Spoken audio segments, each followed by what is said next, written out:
Hello everyone, welcome to new exam study.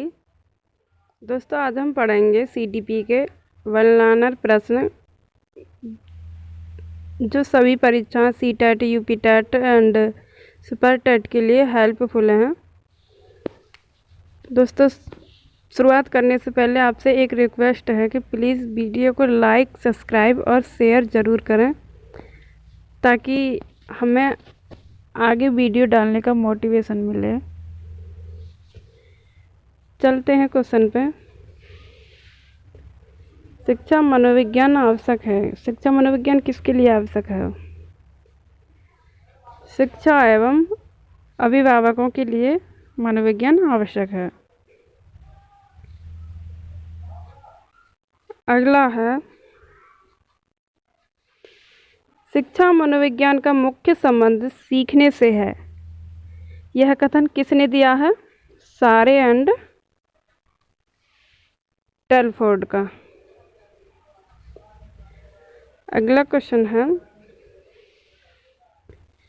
America के प्रकाशित principle of psychology के लेखक कौन है? William James. शिक्षा मनोविज्ञान का वर्तमान स्वरूप है। शिक्षा मनोविज्ञान का वर्तमान स्वरूप कैसा है? व्यापक है। मनोविज्ञान की आधारशिला किस पुस्तक में रखी गई है? ये मनोविज्ञान के सिद्धांत पुस्तक में रखी गई है। गॉरिसन के अनुसार शिक्षा मनोविज्ञान का उद्देश्य है व्यवहार एवं ज्ञान का। कुप्पुस्वामी के अनुसार शिक्षा मनोविज्ञान के सिद्धांतों का सर्वोत्तम प्रयोग होता है उत्तम शिक्षा एवं उत्तम अधिगम में। शिक्षा मनोविज्ञान का प्रमुख उद्देश्य कोलेसनिक के अनुसार है शिक्षा की समस्याओं का समाधान करना। अगला क्वेश्चन है, स्किनर के अनुसार शिक्षा मनोविज्ञान के सामान्य उद्देश्य हैं बाल विकास।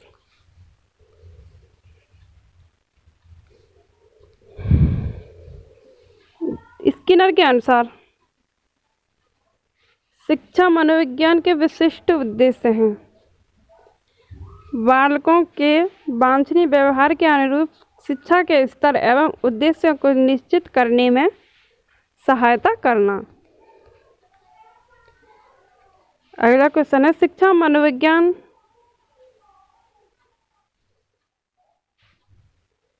इसे छोड़ते हैं, इसमें कुछ मिस प्रिंट है। अगले क्वेश्चन पे चलते हैं। गेट्स के अनुसार शिक्षा मनोविज्ञान की सीमा है अस्थिर एवं परिवर्तनशील। कैली के अनुसार शिक्षा मनोविज्ञान के उद्देश्य हैं, कितने उद्देश्य हैं? 9। कैली ने शिक्षा मनोविज्ञान के 9 उद्देश्य दिए हैं। अवस्था विशेष के आधार पर ही हमें किसी को बालक, युवा या वृद्ध कहना चाहिए। यह कथन है फ्रोवेल का।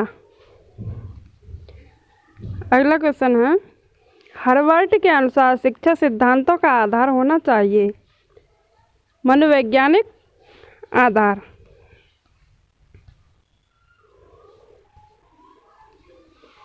मॉन्टेसरी के अनुसार एक अध्यापक द्वारा उस स्थिति में ही शिक्षण कार्य प्रभावी ढंग से किया जा सकता है जब उसे ज्ञान होगा मनोविज्ञान के प्रयोगात्मक स्वरूप का। अगला क्वेश्चन है, वर्तमान समय में शिक्षा मनोविज्ञान की आवश्यकता समझी जाती है सर्वांगीण विकास में। शिक्षा मनोविज्ञान का प्रमुख लाभ है शिक्षक शिक्षार्थी मधुर संबंध। कक्षा में बच्चों को उनकी विभिन्नताओं के आधार पर पहचानने के लिए शिक्षक को ज्ञान होना चाहिए किसका? शिक्षा मनोविज्ञान का। अगला क्वेश्चन है, वर्तमान समय में शिक्षा मनोविज्ञान की आवश्यकता है बाल केंद्रित शिक्षा की। अगला क्वेश्चन है, समय सारणी में गणित विज्ञान या कठिन विषय के कालांश पहले क्यों रखे जाते हैं मनोविज्ञान के आधार पर? सफल एवं प्रभावशाली शिक्षा अधिगम प्रक्रिया के लिए आवश्यक है। शिक्षण अधिगम सामग्री का प्रयोग एवं शिक्षा मनोविज्ञान के सिद्धांतों का प्रयोग।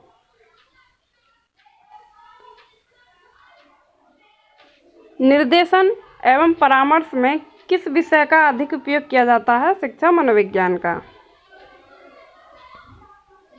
बुद्धि परीक्षण विषय है शिक्षा मनोविज्ञान का विषय है बुद्धि परीक्षण। शिक्षक मनोविज्ञान के ज्ञान द्वारा बालकों की बुद्धि तथा रुचियों की जानकारी करके शिक्षा देता है, प्रकृति के जानकर शिक्षा देता है तथा आर्थिक स्थिति पारिवारिक स्थिति को जानकारी लेकर शिक्षा देता है। मनोविज्ञान का शिक्षा के क्षेत्र में योगदान है। अब शिक्षा बाल केंद्रित हो गई है।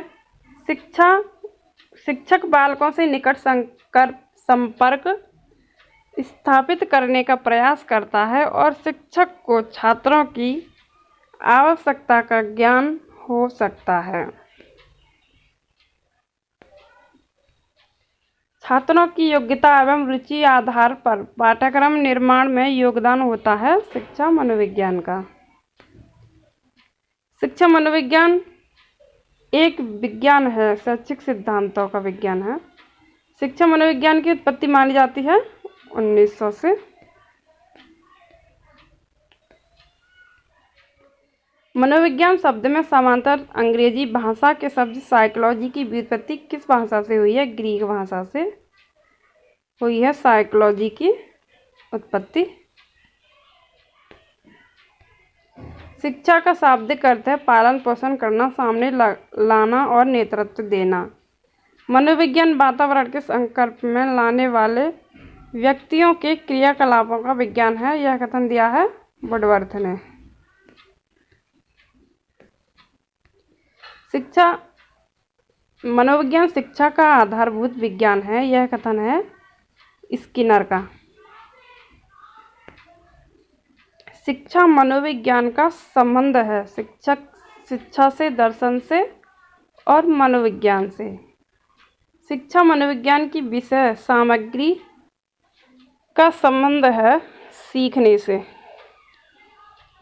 शिक्षा मनोविज्ञान में जिन बालकों के व्यवहार का अध्ययन किया जाता है वह है मंदबुद्धि, पिछड़े हुए और समस्यात्मक। शिक्षा मनोविज्ञान अध्यापकों की तैयारी की आधारशिला है। यह कथन किसने दिया है? यह कथन दिया है स्किनर ने।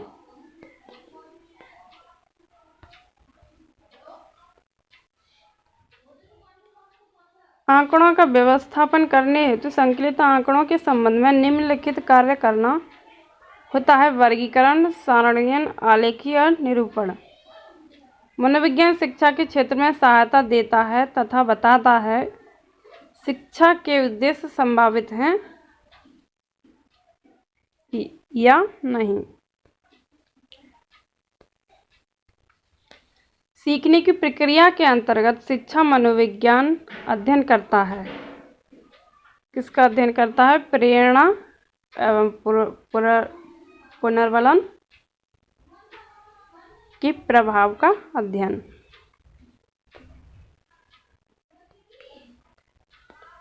मनोविज्ञान मन का विज्ञान है। यह कथन है अरस्तू का। शिक्षा मनोविज्ञान का अध्ययन अध्यापक को इसलिए करना चाहिए ताकि इसकी सहायता से अपने शिक्षण को अधिक प्रभावशाली बना सके। मनोविज्ञान व्यवहार का शुद्ध विज्ञान है। इस परिभाषा के प्रतिपादक हैं वाटसन। अचेतन मन का अध्ययन किया जाता है मनोविश्लेषण विधियों द्वारा। मनोविश्लेषण प्रणाली के जन्मदाता हैं सिगमंड फ्राइड।